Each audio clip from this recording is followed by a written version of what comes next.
Good morning बच्चों आज आप अपना दूसरा चैप्टर रेशों से वस्त्र तक आप ये चैप्टर पढ़ेंगे और जानेंगे कि जो वस्त्र हम पहनते हैं वे किन रेशों के बने होते हैं। तो सबसे पहले तो आप ये जान लीजिए कि जो वस्त्र हम पहनते हैं बच्चों वो रेशों के बने होते हैं और ये रेशे दो प्रकार के होते हैं। पहले तो प्राकृतिक रेशे जो प्राकृतिक तरीके से बनाए जाते हैं, जो हमें जंतुओं से पेड़ पौधों से प्राप्त होते हैं। और दूसरे होते हैं बच्चों कृत्रिम रेशे जो मनुष्य स्वयं बनाता है, रासायनिक विधियों द्वारा इन्हें तैयार किया जाता है। तो रेशे मुख्यतः दो प्रकार के होते हैं, प्राकृतिक रेशे और कृत्रिम रेशे। बच्चों प्राकृतिक रेशे पौधों से और जंतुओं से प्राप्त होते हैं और जबकि जो संश्लेषित रेशे होते हैं यानी जो कृत्रिम रेशे होते हैं वो जटिल रासायनिक पदार्थों द्वारा, रासायनिक प्रक्रिया द्वारा प्राप्त होते हैं। अब जंतुओं से प्राप्त रेशों से वस्त्र बनाए जाते हैं और जंतुओं से प्राप्त होने वाले रेशे दो प्रकार के होते हैं, पहला रेशम और दूसरा ऊन। तो बच्चों हम भेड़, बकरी, ऊंट आदि से ऊन प्राप्त करते हैं। रेशम एक विशेष प्रकार का कीड़ा होता है जिससे हम रेशम प्राप्त करते हैं।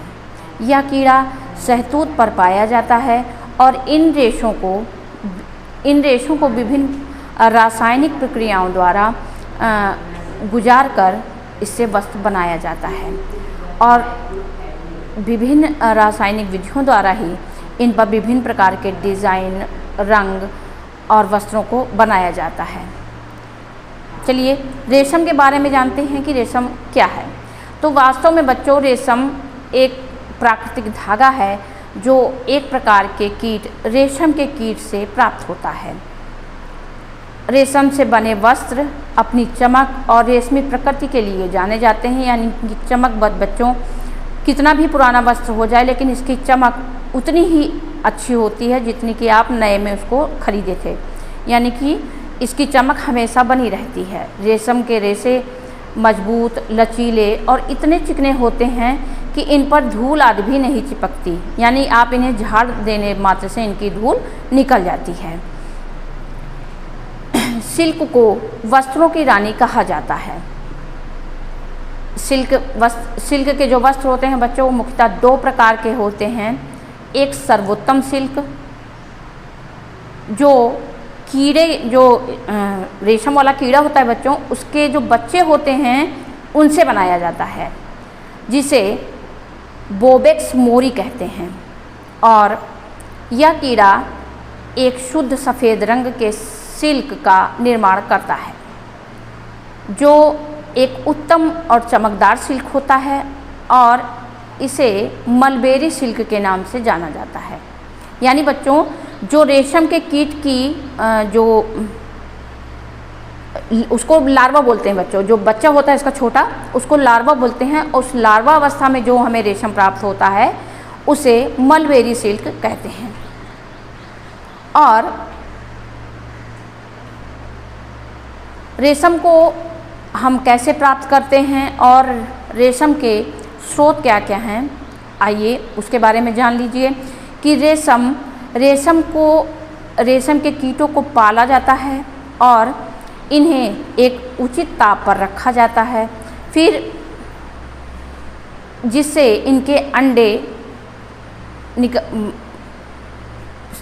जो अंडे होते हैं जब वो उचित ताप पर रखे जाते हैं तो इसमें से रेशम के कीट निकलते हैं जिन्हें लार्वा तथा कैटरपिलर कहते हैं।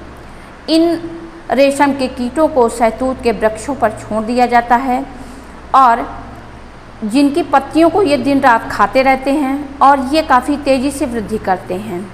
और बच्चों तथा प्यूपा बनने से पहले 4 बार अपनी त्वचा का त्याग करते हैं।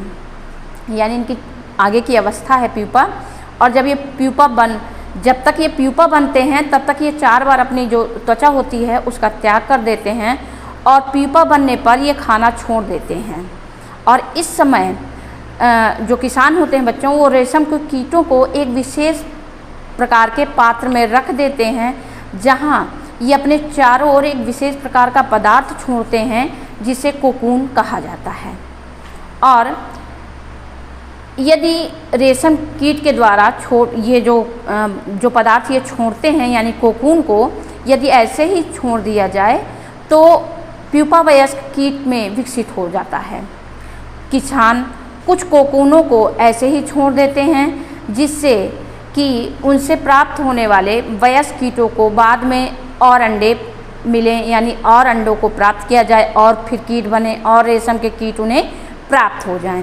परंतु कुछ जो वयस्क कीट होते हैं उनसे वो कोकून रेशम प्राप्त करने में उनसे रेशम प्राप्त करता है। और इसके लिए कोकूनों में उपलब्ध जो प्यूपा होते हैं उन्हें धूप में रखकर और जल में उबालकर मार देता है। अब रेशम के रेशों को कोकून में से निकाला जाता है और यह प्रक्रिया रेशम की रीलिंग कहलाती है। तो बच्चों, आज आप समझ गए होंगे कि जो आप वस्त्र पहनते हैं और उनके जो रेशे होते हैं वो दो प्रकार के होते हैं, एक रेशम और दूसरा ऊन। आज आपने रेशम के बारे में जाना कि अच्छा रेशम कौन सा होता है, मतलब रेशम तो बेस्ट होता ही है लेकिन उसमें भी कई क्वालिटियाँ होती हैं। तो जो उत्तम रेशम होता है वो कौन सा होता है और जो कुछ मध्यम होता है वो रेशम कौन सा होता है, और रेशम हमें कहाँ से प्राप्त होता है और कैसे प्राप्त होता है, इतना आज आप जान गए हैं। आगे के वीडियो में और भी चीज़ें आपको बताई जाएंगी। आज के लिए बस इतना ही। Thank you.